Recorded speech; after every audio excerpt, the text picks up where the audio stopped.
आता नुकत्याच परीक्षा सेकंड एक्झाम संपलेल्या आहेत आणि त्याचा निकाल तुम्हाला आज कळाला, तर त्या निकालाच्या निमित्तानं ही पालक सभा आपण ठेवलेली आहे. तसंच आज बक्षीस वितरणही होतं, पण ते बक्षीस वितरण आता 14 एप्रिल किंवा पुढे ढकलण्यात आलेलं आहे. त्यामुळं त्या दिवशी येणं अपेक्षित आहे, कारण त्यामध्ये वेगवेगळे त्या बक्षिसाचे स्वरूप तुम्हाला सांगतो. त्याच्यामुळं बक्षीस कोणाचं आहे हे महत्वाचं नाही, कारण प्रत्येक जण काय करायला माझं बक्षीस आहे का सांगा तरच मी येतो असं म्हणल्यावर मग आपल्याला एखाद्या छोट्याशा हॉलमध्ये थोडंसं कार्यक्रम घ्यावा लागेल, सांगावं लागेल भाऊ तुझं बक्षीस आहे एवढं. म्हणजे पहिले 3 जण आणि त्या 3 पुन्हा पहिल्या डबल पण त्यांचाच नंबर या. बक्षीस देण्यामागचा उद्देश काय असतो की बाबा यावेळेस जे पहिले 3 आले तर त्यांनी पुढच्या वेळेस दुसऱ्यांनी काय करावं ते बघून प्रेरणा घ्यावी आणि त्याच्यामधून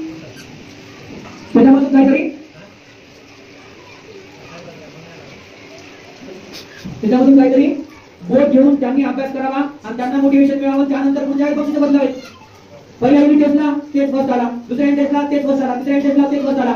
आपणच त्या लेखाच्या मध्ये भरवतो जाऊ तुला असा बस येणार नाही मग काय सांगू मी कसं करू. तुम्ही आले म्हणजे त्याचं 80% बरं वाढतंय. कैवल्य शिवसांबळे या वर्षीचा नवोदय पात्र विद्यार्थी आहे, तर त्याचे वडील कोणत्याच मानसिकतेत नव्हती बाबा, ते म्हणजे म्हणत पण नव्हते काय सर बघताय कुठं तुम्ही. मग ते परीक्षेच्या दिवशी सुद्धा म्हणले सर मला यावं लागते का. मग मी म्हणलं तुम्ही एक बाप म्हणून तिथे मागे उभा राहा. बाप एक वाघ असतो वाघ, आणि स्वतःच्या मागे जर वाघ असेल ना तर समोर शेळी जरी उभी असेल ती सुद्धा वाघ होती. कशामुळे कारण त्याला तेवढं सामर्थ्य भेटते. आणि तुम्ही जे आहेत तुम्ही खरंच तुमच्या लेकरांसाठी एक आयडियल आदर्श आहात. कशामुळे कारण प्रत्येकाच्या एक जमीन किंवा क्षमता म्हणतो आपण कुवत म्हणतो ज्याला एका गावरान भाषेचा शब्द एक अवकाश म्हणतो, ती जी आहे ती खूप कमी लोकांची असते जबाबदारी घेण्याची, आणि तुम्ही सगळ्या पालकांनी ती जबाबदारी उचललेली आहे. तर तुमच्यासाठी एकदा जोरात टाळ्या होत्या, कारण तुम्हीच आहात ज्यांनी जबाबदारी घेतली नाही. नाहीतर खूप असेच बेजबाबदार असतात की ज्यांना त्यांचा मुलगा कोणत्या वर्गात हे सुद्धा माहिती. तुम्ही जागरूक आहात, ग्रामीण भागातून आहात, पण तुमचं एकच ध्येय आहे की माझे जे हाल झाले किंवा माझं जे आहे मी जे करू शकलो नाही ते माझ्या लेकरांसाठी मला करायचं. तर बक्षीस वितरण ग्रुपवर टाकण्यात येईल ज्या दिवशी घ्यायचे त्या दिवशी. तर त्यासाठी आपण काही क्रायटेरिया ठेवलेले आहेत.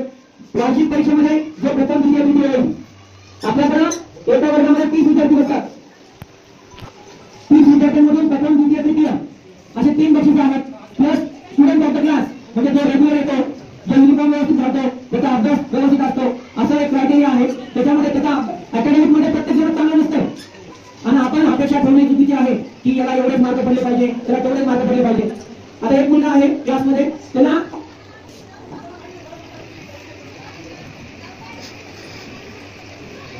बेस्ट इन स्पोर्ट्स हा अवॉर्ड मिळालेला आहे.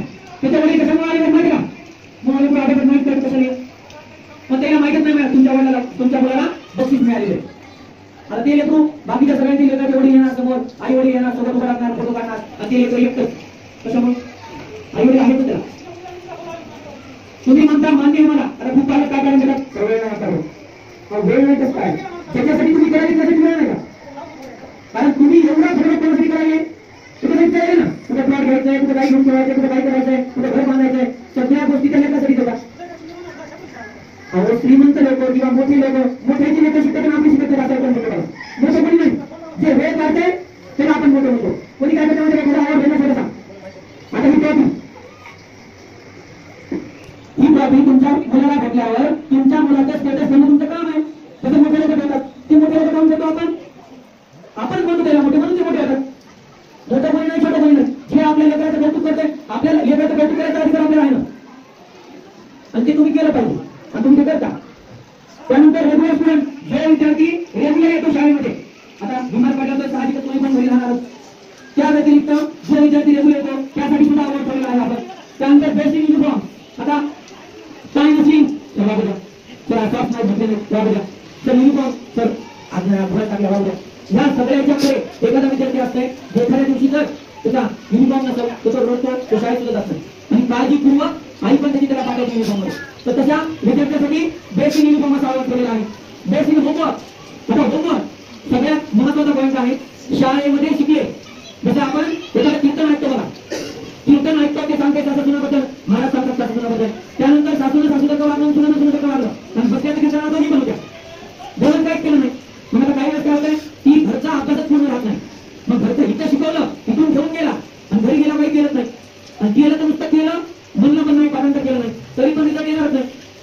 अशा पण काही भगिनी आहेत की ज्या काळजीपूर्वक एक कर्तव्य म्हणून त्याचा बरोबर एक तास बसून अभ्यास करून घेतात. तर त्यासाठी बेस्ट इन होमवर्क आपण काय केलेलं आहे, हवा केलेला आहे. तसंच बेस्ट मदर, बेस्ट मदर म्हणजे काय, अशी आई की जी खरंच आपल्या लेकरासाठी आपुलकीनं आणि काळजीने येते जाते, त्याची प्रत्येक गोष्टीची काळजी घेते. तर हे 2 अवॉर्ड आपण आत्ताच देणार आहे, बेस्ट फादर आणि बेस्ट मदर. कारण तुम्ही सगळे आलेले आहात योगायोग, त्यामुळे हे 2 अवॉर्ड आता देणार आपण. आणि बाकीचा कार्यक्रम कमीत कमी 2 तास चालत, कारण 60 ट्रॉफ्या आहेत एवढे द्यायच्या म्हणलं तर कमीत कमी 2 तास तुम्हाला असा वेळ काढून आपण एका दिवशी कार्यक्रम करतो. सरासरी 14 एप्रिललाच होईल, त्या दिवशी येणं आवश्यक आहे. आणि माझं म्हणणं आहे की खरंच तुम्ही दररोजचे 15 मिनिटं का होईना लेकरासाठी द्या, कारण गरजेचंच आहे ते. कारण तुम्ही ऐकायले की नीटला मार्क कमी पडायले होतं किंवा नीटला मार्क कमी पडायले, 2-4 लाख रुपये खर्च केले पण आपल्या बाराला त्याचा रिझल्ट झाला नाही. त्याचं कारण हे की आतापासून त्याचं बेसिक कमी कर. डायरेक्ट 10वी-11वी गेला तर इंग्रजी येणार नाही. आता किती जरी म्हणलो आपण, एकदा लाकूड वाढलं की ते वाकडं होणं शक्य नाही. आता त्याला जसं उठलं तसं ते वाकडं. हे पुन्हा रडत बसण्यात काही अर्थ नाही. आतापासून तुम्ही त्याचा बेस पक्का करा. नाही जर त्यानं एक चांगला माणूस म्हणून ठरलं, करोडपती नाही होणार ते, पण एक चांगला माणूस म्हणून ठरू शकते. आपण होणार नाही त्याला कुठं विनाकारण पैसे द्यावे लागणार नाही. त्याला तहसीलला गेले, सोपं काम असते 2 मिनिटाचं, त्याला आपण विनाकारण 500 रुपये देतो. विचार केला, अरे एवढं सगळं नाही, नंतर होते आपल्याला विनाकारण जागी ज्या गोष्टी एजंट वगैरे ह्या गोष्टी येतात कशामुळे झाल्या, माहिती नसल्यामुळे आणि अशिक्षितपणामुळे. स्टार ऑफ द टाउन, प्रत्येक गावातून एक स्टार ऑफ द टाउन काढलेला आपण, म्हणजे निळा गावातून एक स्टार, फुलबन गावातून एक स्टार, महागावमधून, कळगावमधून, बालेगावमधून प्रत्येक गावातून एक स्टार ऑफ द टाउन म्हणून एक विद्यार्थी काढलेला आहे. त्याचं सगळं फ्रॉम जाते, त्याचे पालक जागरूक आहेत, सगळ्या गोष्टी पाहून ते एक बक्षीस आहे. त्यानंतर बेस्ट इन कल्चरल ऍक्टिव्हिटी, जो भाषण घेतो, डान्स करतो, विविध प्रकारचे कलागुण आहेत त्याच्यामध्ये, ओरड म्हणतो, या सगळ्यांसाठी एक बक्षीस आहे. त्यानंतर एक्स्ट्रा करिक्युलर ऍक्टिव्हिटी, त्यांना एका पतंग बनवण्याला सांगितला, काही प्रोजेक्ट बनवण्याला सांगितला, काही बनवण्याला सांगितलं, त्यासाठी जो आहे तो. त्यानंतर best friend of books, best friend of books म्हणजे काय, जो विद्यार्थी पुस्तकाची चांगली काळजी घेतो, त्याला कव्हर लावलेले आहे, त्याच्यावर लिहिलेलं नाही, पुस्तकं फाडलेलं नाही, असा एक विद्यार्थी. त्यानंतर best pre primary teacher, nursery, junior KG, senior KG, basic group, याच्यामधून एक शिक्षिका आपल्या पूर्ण स्टाफ मधून ती विद्यार्थ्यांच्या मध्ये आहे. तसं तर सगळे टीचर बेस्ट आहेत, सगळे आपापलं काम इमानदारीने करतात, कारण त्यांना स्वतःचा आरसा किंवा स्वतःला त्यांच्यामध्ये पाहतात. त्यांची ओळख त्याच्यापासून होते, त्या 30 लेकरांपासून. त्यानंतर बेस्ट टीचर, 1वी ते 5वीचे टीचर आहेत, त्यांच्यामधून एक बेस्ट टीचर काढण्यात आपण. आणि बेस्ट स्कूल व्हॅन चालक, स्कूल व्हॅन चालक म्हणजे जो विद्यार्थ्यांना व्यवस्थित नेतो, काळजीपूर्वक उतरवतो, बसतो, सगळं व्यवस्थित करणार आहे. आपल्याकडे 5 स्कूल व्हॅन चालक आहेत. केशव मोहिते, कैलास मोहिते, निहाल शेख, नवनाथ आवरकर, 4 चौघजण आहे आणि एक मदर टीचर आहेत आपण. तर या सगळ्यांचं कौतुक आपल्याला करायचं आहे. तर एक वेळ, तुमचा वेळ द्या मला 14 एप्रिलला सकाळी आपण लवकर घेऊन जायचं, 9 ते 10, 10 ते 11, 2 तासात आठवून टाकू त्या दिवशी. चालेल ना, येतात सगळे नक्की. असं आपल्याकडे करण्यासाठी खूप काही आहे. आणखीन आपल्याला यावर्षी पण आणखीन सुविधा वाढवायच्या आहेत. सुविधा प्लस अभ्यासही, लेकरांची प्रगती झाली पाहिजे. फक्त यावर्षी जे नवीन विद्यार्थी आलेले आहेत त्यांच्या पालकांनी हे समजून घ्या की एका वर्षात तुम्ही शाळेला जॉईन करू शकत नाही. तुम्हाला कमीत कमी 2 ते 3 वर्ष तुम्हाला वेळ द्यावा लागेल. तुम्हाला जे नंबर दिसतात, जे बॅनरवर विद्यार्थी दिसतात ते आमच्याकडे कमीत कमी 2-3 वर्ष झाले आहेत. कारण त्यांना सवय लागणं, त्यांचा अभ्यास घेणं, या सगळ्या गोष्टी कराव्या लागतात. काही लेकरं 2 महिन्यात ऍडजस्ट होतात, काही लेकरं 4 महिन्यात होतात, काहींना वर्ष लागते. म्हणून तुम्ही एका वर्षात जॉईन नका करू. आणि जर कोणाला काही अडचण असेल तर बिनधास्त तुम्ही तुमचं जे काही रिव्ह्यू आहे शाळेच्या बाबतीत तुम्ही आम्हाला सांगू शकता. त्या बाबतीत आम्ही आमच्यामध्ये सुधारणा करण्याचा प्रयत्न करू, कारण प्रत्येकामध्ये चुका होत असतात. त्या चुका सुधारण्यासाठी आम्हाला वेळ देणं गरजेचं आहे. आणि ज्यावेळेस तुम्ही आता जाताना पुढच्या वर्षीचं ऍडमिशनचं नियोजन काय आहे ते आम्हाला जाताना जर तुम्ही सांगून गेले तर आम्हाला पुढच्या वर्षी आणखी त्याचं नियोजन करता येईल. त्या 2 महिन्यामध्ये आम्ही बुक्स, बाकीचं सगळं साहित्य, त्या सगळ्या गोष्टीचं नियोजन करू शकतो. आणि 1 जून पासूनच सिलेबस सुरू होऊ शकतो. नाही तर मग ते 15 ऑगस्ट पर्यंत चाललं. कशाचं तुम्हाला माहित असेल तर फेब्रुवारी, मार्च आणि एप्रिल या महिन्यातच सिटी मधल्या सगळ्या शाळेचे ऍडमिशन झाले. आता जर तुम्ही ऍडमिशनसाठी गेले तर तुम्हाला ऍडमिशन सुद्धा भेटणार नाही, कारण त्यांची ऍडमिशन प्रोसेसच असते त्या टायमाला. आपण कधी सुरू करतो, ज्यावेळेस मोठे लेकर शाळेत जाऊ लागले तेव्हा लक्षात येते की अरे आपले लोक पण शाळेत जायला पाहिजे. मग ती जुनी पद्धत झाली. आता खूप पुढे गेली दुनिया, खूप काही बदललंय. 6वी पासूनच नीट, जेईई, IIT ची तयारी करायची होतो. आपल्याला तेवढं पण करायचं नाही, पण जेवढं गरजेचं आहे ते करणं गरजेचं आहे. तर दोन तीन कालपद्धतीला समोर बोलवतो. आपल्याला 2 अवॉर्ड आता द्यायचे आहेत. नंतर बाकीचे 14 एप्रिलला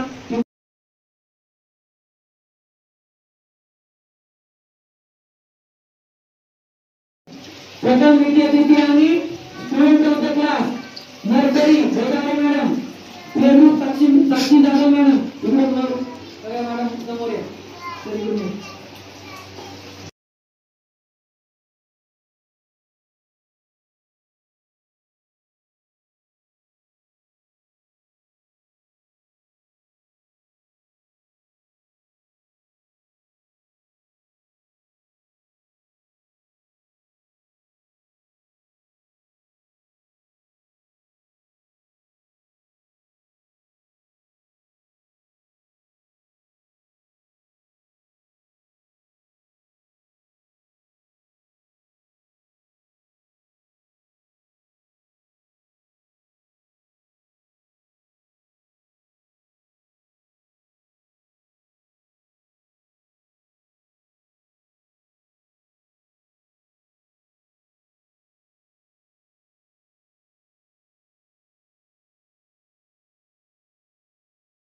तुमच्या येणाऱ्या काळामध्ये लेकरांचं काय होईल विचार करा.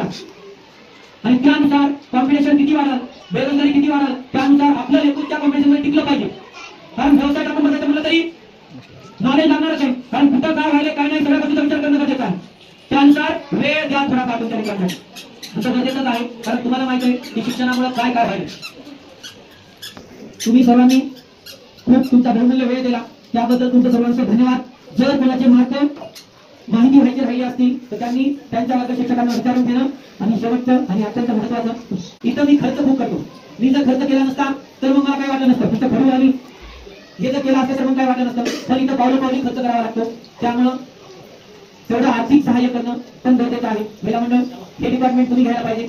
मालकांना वेळ नसतो तर तुम्ही आवर्जून मिळायला पाहिजे. नाही अति सर, त्यांचा स्टाफ, मॅडम सगळ्या जीव करून शिकवतात, त्यांना वेळेवर आता घरी पाठवून धडा नाही तर मला त्याच्या रुपये मागायला हे का नाही. तर तेवढं पण ते पण आवश्यक आहे. काय जणांना वाटते देऊ किंवा हो देऊ, पण कधी हे पण महत्वाचं आहे. कारण जेवढं तुम्ही आम्हाला आमचं डोकं शांत राहणं गरजेचं आहे. कारण टेन्शन घ्यायचं येते, फक्त आर्थिक नियोजन बिघडलं तर टेन्शन येतं. मग डोकं शांत असेल तरच डोकं चालतंय. आणि सगळं भांडण आमच्या डोक्यावरच आहे. आमच्याकडे काही असं नाही की एखाद्या वस्तू आणली विकली मग आमचं सगळं नियोजन आहे. एक दिवस वाढता जरा दुसऱ्या दिवशी मॅडम काय म्हणते मॅच कामाला येऊन झाले तुम्ही तर कामाला कशाला